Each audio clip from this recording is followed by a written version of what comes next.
Please give it up for Patrick Lee from Rotten Tomatoes.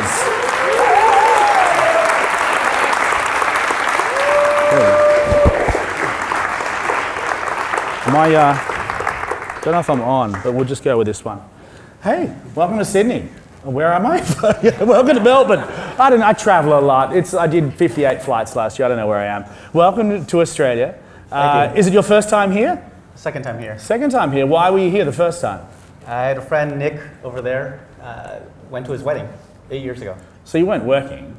No, not working. Just hanging out, enjoying sunshine and summer. That's cool. A lot of wine. So look, you really are. I must say, I'd love to buy your moisturizer because you look fantastic. But you really are. You are a veteran of the internet business. You launched Rotten Tomatoes, in '98? Is that right? So yeah. I think Google kind of did their beta trials in '97, but kind of properly launched in August '98. So talk to me about growing up in that kind of Bay Area. Were you flooded with technology? Was it something that you were driven to do? Yeah, so my friends and I, we always wanted to do things together. That was the thing that kind of brought us together. We just wanted to do companies with friends doing something interesting. And entertainment was one of those things that we really enjoyed. Before Rotten Tomatoes, we had a design firm doing a lot of stuff for the entertainment industry. Around that time, also, it was a bit crazy. There was a bubble, a dot-com bubble, that was just insane in the late 90s. Lots of companies IPOing, getting huge with, just losing money like crazy. And that was kind of the environment that we started Rotten Tomatoes. So the name Rotten Tomatoes is kind of, we'll call it edgy for the time. It kind of reminds me of Pud Kaplan's company, Fucked Company, was what it was called. It was called fuckcompany.com, which launched in 2000. Was that obviously it was a pretty edgy name at the time. Did you get a lot of pushback from studios or hate mail, or were you just kind of out there on your own kind of thing at the time? When Sen came up with the idea, basically that the name Rotten Tomatoes comes from, way back in the day, if people are up performing a play, a stage, or whatever, if they were terrible, people would take rotten fruits and vegetables and just toss it at them. And that's why there's the Rotten logo looks like a splat. When we went to studios to try to sell advertising, and when we first started the company and they heard the name, they would just laugh at us because it's kind of a weird name. But the benefit of it is it's memorable. You hear it once, you don't forget it easily. And that kind of worked in our advantage. But then not everyone could spell tomatoes. So we got the version, I think, without the E. There's toes and people get confused. Yeah. Who here knows of Rotten Tomatoes? Tomatoes. Oh wow, that's pretty cool. That's amazing. Because I think if Rotten Tomatoes was around today, Amazon would have just gobbled you up for $1 billion or something. Wouldn't that do the Twitch thing? Wouldn't that happen? I don't know. Maybe. They already own IMDb, which is also a really good movie site. Yeah, that's not a bad site. Yeah. So now you exited in 2004. Exit, we love the word exit. It's very popular in startup talk. Was it an offer too good to refuse? Had it run its cycle? What was your thinking? Because you didn't start it to make money, and I think it's one of the, sort of a misconception that everyone starts a startup because I want to make $100 million. But often that's not the reason. So what was the reason for the exit? What was your thinking behind it? So after we raised in January 2000, right at the height of the bubble, and it burst 2 months later. Yeah. The dot-com bubble burst. 90% I think of all the tech startups at the time just went straight out of business within a year. We were just trying to survive. We had to go from 25 people that we brought over from our design firm to 7 over the course of a year. I slept under my desk for half a year because I went to 0 salary. 18 months after the bubble burst was 9/11, which was the biggest terrorist attack ever on American soil.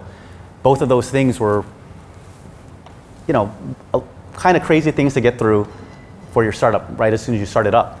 And every month after that, they were saying, there's going to be another terrorist attack. There's going to be the stock market's going to crash again.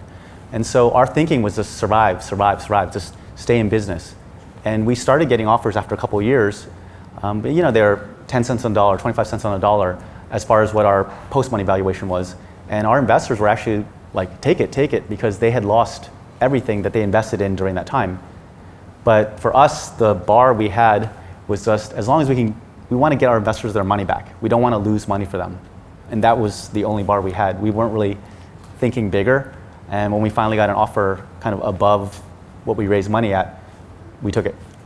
So just elaborate a little bit more on that change between the pre-burst, where people were just throwing money at you, like I didn't want the money, they were throwing it at you, to now no one wants to talk to you, and no one will give you money, like advertising dollars, that kind of thing. Yeah, so before the market crash, what was happening was companies would raise a lot of money, and then they'd go out and just buy eyeballs from other sites and advertise. They'd get all that traffic in, and then they'd go and raise more money, and they'd just repeat the cycle a couple times and eventually try to IPO. But after the market crash, there wasn't any more money that you could raise. But then the other problem was they didn't have money to go buy ads from on other sites. So people's revenues also dried up. So any company that was dependent on advertising pretty much just died almost immediately. When you look at the companies that kind of made it through, like Amazon and eBay, they didn't rely on the advertising to stay in business. And when you cut back the staff and you had to run a really lean operation, do you look back fondly to that period? It was a tough time. When we knew we had to cut, we just communicated to everyone. We told a couple people, like, please don't go, but we understand if you have to. And then for everyone, we just told them, look, we have to cut down in order to survive. We ended up accelerating vesting of anyone who had to go, so they still had equity.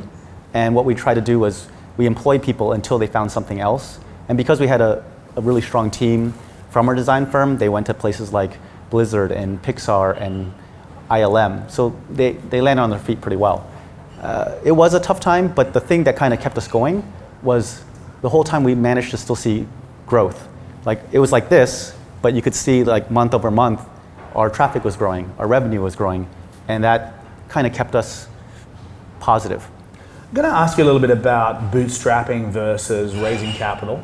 There'll be plenty of people in this audience that have read some article about, there's 3 guys in Brisbane that raised $4 million on an idea. And I know that when you look into those deals, it's never quite what it looks like, but people are sitting there going, well, I've got an idea, like, where's my $4 million? Talk to me about bootstrapping versus raising capital. You've probably experienced both sides of that. Sure. My opinion is, generally, I prefer it if people bootstrap. That's kind of where I came from. With Rotten Tomatoes, we were sort of forced into it. But the thing is, what's most important for a startup is finding product market fit. We were really lucky with Rotten Tomatoes in that my co-founder, Sen, when he created the idea, he kind of nailed it almost immediately. I mean, we barely changed it. It's barely changed in 20 years. As a startup, a lot of times, if you raise a lot of money in the beginning on an idea, but you don't really know if it works, you have to actually get it out there. And what can be a problem when you raise too much money too early is you'll try and spend it all making this perfect thing that you're not actually getting out there and not actually validating that people want it. What I tell people is, instead of wasting all your time running around trying to raise money on this idea, which is super hard. I mean, like 99% of anyone you talk to is going to say, forget it. And most people will just get demoralized and give up. But even if they somehow do raise some, a lot of times that same effort of 3 to 6 months or whatever of raising, and it's like basically a full-time job, if you instead put that time towards actually working on your company and your product and growing it and figuring out product market fit, it's much better. You would then be able to raise probably at a much better valuation and in a much shorter period of time. So a lot of times I tell people, especially if it's your first time trying to do a startup, don't waste your time raising money. Figure out how you can test your idea quickly and cheaply. If it's a hardware thing, try Kickstarter. Make a video. It doesn't cost that much, and see if people actually want it. I mean, of course, do a little research first, but validate your idea first, and then try and raise money. So maybe you started out trying to create something that you'd enjoy working on, that you wanted to have fun. Maybe you didn't start out going, I want to be an entrepreneur. But I think once that gets injected into your veins, it's probably kind of hard to remove. And I know there's some familiar faces in the crowd, and I know that's the case for you. What happened next after the exit? Did you go and sit on an island and go, wow, I'm just going to count my money, things are going great, mum's happy. What did you do after Rotten Tomatoes? So with us, we didn't have a big exit, again, because we kind of put the bar a bit low. But after we sold, I was born in the States, but I'm Chinese. I grew up as a minority, so I was really interested in Asia and seeing what it was like. So I moved actually to China for 3 years, tried doing a startup with one of my friends from college that I did my first company with. And then after that, I went to Hong Kong for 6 years, doing something a little bit like a MySpace, working with like celebrities and artists in Asia to connect to their fans. So I spent 9 years over there, and then eventually decided to go back to the Bay Area to try doing some other stuff and also being closer to family. So Hong Kong is one of the most, it's one of the craziest cities I've ever been to. People say that New York City is the city that doesn't sleep. I disagree. New York City does sleep. Hong Kong does not sleep. It's a crazy place, and obviously has this slowly increasing connection, or obviously more than connection, but ties to China. Why did you leave Hong Kong and then go back to the Bay Area? I mean, for me, a lot of it was family. I remember I was, spending time between Beijing and Hong Kong. Things with the company were a bit flat. They weren't really growing, and I wasn't really enjoying my time that much. And I woke up one day and I saw that Steve Jobs had passed away. And he was only, 56, I think, or 54? And he was the CEO of the most valuable company in the world, Apple, and Pixar. He also was a co-founder of that. He had very good health insurance too. So. Yeah, I mean, he had basically, probably tens of billions of dollars. And it didn't matter. I mean, probably, if it were me, I would have given everything for another year, right? And it kind of just, and it's a weird story, but I always thought one day I would meet him. He was actually a big fan of Rotten Tomatoes. He, in 3 separate keynotes that he gave on stage, he actually talked about Rotten Tomatoes and said it was the best movie review site out there. Even our design firm that we were doing before Rotten Tomatoes, actually, when we gave it off to another group to take over, they actually did a lot of work with Apple. I think around that time when you saw those trailers where people were all in white, dancing and stuff. And so he actually worked with those, with our design firm as well. So I thought one day I'll be able to meet him and just say hi. And when I woke up and saw that he had passed away, I'm like, oh, it's time to go home. By then, my parents are getting older. They were 70, and my mom and brother I would see twice a year, but my dad I'd see probably every 18 months. And you kind of, after a while, you kind of do the math, and you're like, well, he's 70, you only see him every 18 months. How many more times are you going to see him? And so that kind of led me to decide to go back. Was his attraction to Rotten Tomatoes and yours that same realization that it's empowered, power to the people now? Was that a thing, that you suddenly went, wow, we're not relying on movie reviewers to tell me what movie is good and what's bad. The people can tell us. Was that, do you think that was a common attraction, do you think? I think in Steve Jobs' case is probably because he was one of the owners of Pixar, and pretty much every Pixar movie except for Cars 2 was fresh, very, very fresh. So I'm guessing he probably liked that. That's awesome. So talk to me about, so you're back in the Bay Area. How do you spend your time today? Do you angel invest? What is your involvement now in tech? Because you've got this great history of seeing the booms and busts, which I think is awesome, because we see these cycles, and there's certain ones happening now. Talk to me about how you spend your time today and what excites you. So I was doing a number of different startups, advised a bunch, invested in a couple, and probably early this year, I'm like, look, I've been doing 6 companies over 23 years just straight with no real break.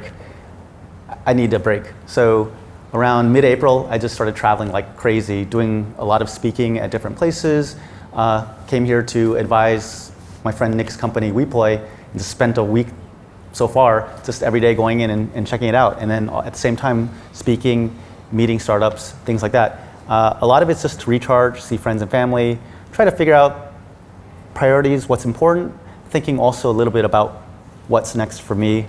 I've been thinking around, obviously, stuff in tech and entertainment. That's where most of my companies have been.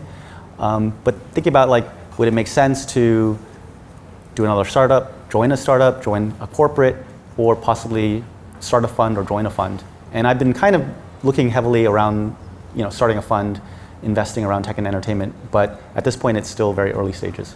That's very interesting. I mean, when you started your career and started to have success, Silicon Valley was the mecca of the world. There was no doubt about that. Mm-hmm. Now in 2018, it's not.